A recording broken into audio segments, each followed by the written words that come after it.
What is poppin'? What's going on, YouTube world? My name is Ghiman Mckinney.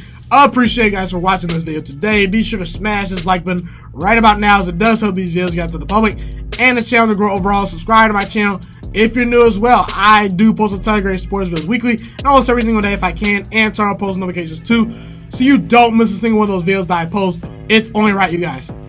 This video actually is well long overdue. I wanted to do this video a long time ago, but I never quite got to it. But I still want to really do it. I want to talk about Clayton Kershaw.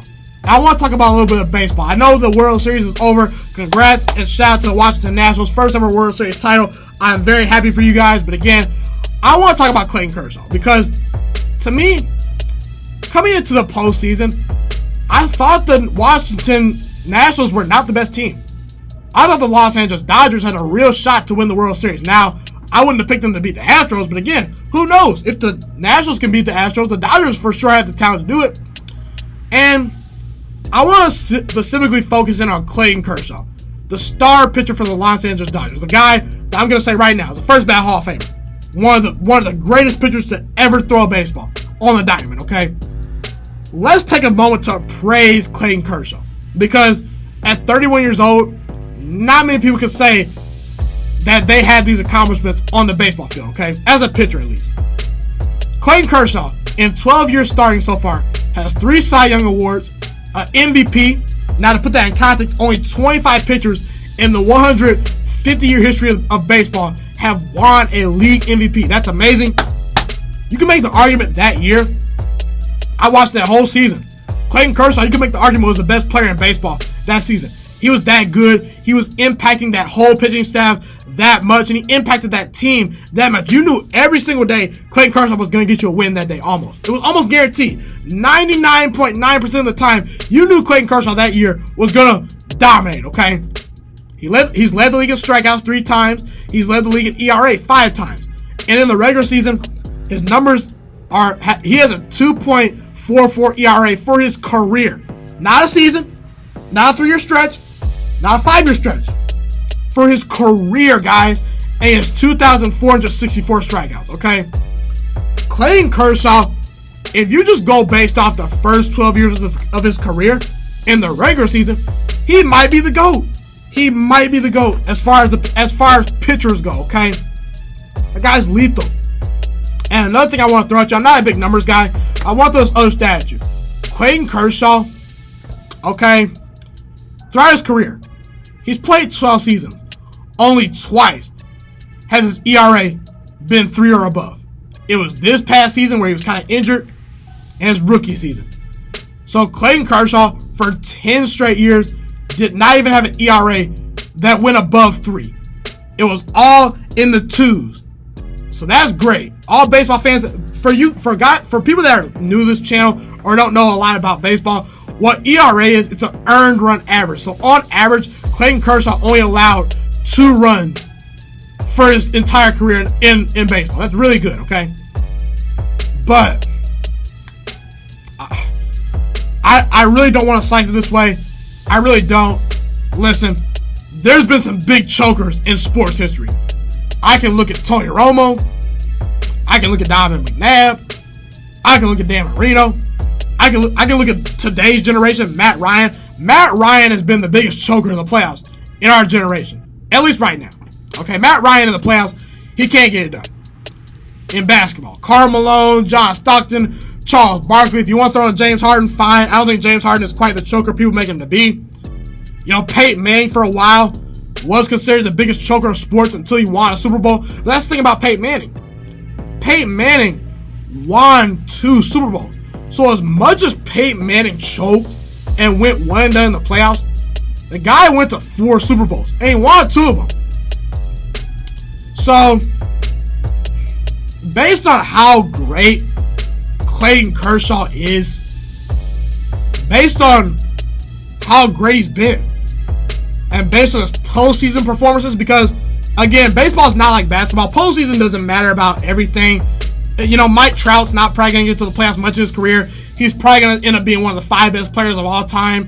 It's not going to matter that much. I'm just nitpicking here because we actually get a chance to see Clayton Kershaw in the playoffs. We'll never get a chance to know how consistently good Mike Trout can be, because his team's never in the playoffs. And if Mike Trout cannot get you to the playoffs, then no one can. The people that actually watch and follow baseball consistently know for a singular fact that one player cannot carry a baseball team to a championship. It's not like basketball. It's not like football, where your quarterback or star player in basketball can carry you to a championship. That's not the case. You have to have the pitching. You have to have the defense. You have to have the great bullpen. You have to have the great lineup. You have to have everyone contribute to winning a World Series and making the playoffs. And you play 162 games, okay? So you might be good in April. You might be good in May. But if you're not good consistently all the months of the season, 162 game regular season is going to eat you alive, okay? It's going to do it, okay? That's just the reality. Based on what we've seen from Clayton Kershaw, he's the biggest choker in sports history. He is. I take no pleasure in saying that. Because the reason why I say that is because, like I said, Peyton Manning, for as much as he choked, he's got 2 rings. When we look at players in sports, there are certain players that shrink below the pressure when the postseason comes. There's some players that stay the same. And then there's some players that somehow get even better at times than their elite level of play. Those examples are Tom Brady, Joe Montana, Russell Wilson, Eli Manning at times in the playoffs. As much as you want to bash Eli for being bad in the regular season, Eli's got 2 Super Bowls. He beat Tom Brady twice. Aaron Rodgers, he's great too. But then there's guys that kind of stay the same. Where you're like, oh, he may not elevate my team if they're bad, but hey, 9 times out of 10, he's at least going to be normal and show up in the playoffs, okay? And then there's the chokers that perform way worse than their normal self when the pressure mounts. That's Tony Romo, that's Ghiman McKinney, that's Dan Marino, that's every choker you've seen in the postseason, okay? As I mentioned to you guys, if you just take out the postseason, Clayton Kershaw might be a top 5 pitcher of all time. He's in that sort of conversation, a top 10, top 5, by the time his career's over, might be the GOAT statistically wise, okay? But Clayton Kershaw in the postseason he's not that guy. And that's fine, because that's hard to be in the playoffs versus good teams. You face lineups that are really good, that jack home runs all over the field, that spoil a lot of great pitchers, that will take walks. When you're facing postseason baseball teams, they're not your everyday, terrible Cincinnati Reds or terrible, Miami Marlins. I don't know. Whatever terrible team you want to throw out there, okay? So that's fine. It's hard to be GOAT status all throughout the playoffs. But then you can say, oh, well, can Clayton Kershaw be kind of normal, kind of above average, be a lesser version of himself? That'd be great, but Clayton Kershaw hasn't come close to that. Not even close. And Clayton Kershaw falls into that Donovan McNabb, Tony Romo, Matt Ryan, Dan Marino, Karl Malone, John Stockton, Charles Barkley, and James Harden. He falls into that category. He's a lesser version of himself in pressure situations. And he's the biggest choker in sports because he's so great. It's so bad that he chokes this bad. As I said, he's probably the GOAT when it comes to pitching in the regular season. If he plays another 8-9 years, he might become the GOAT as far as regular season pitching goes. But as far as the postseason goes, he's not even serviceable. He's terrible in the playoffs. And he's one... do I want to say it? Yes, I'm going to say it.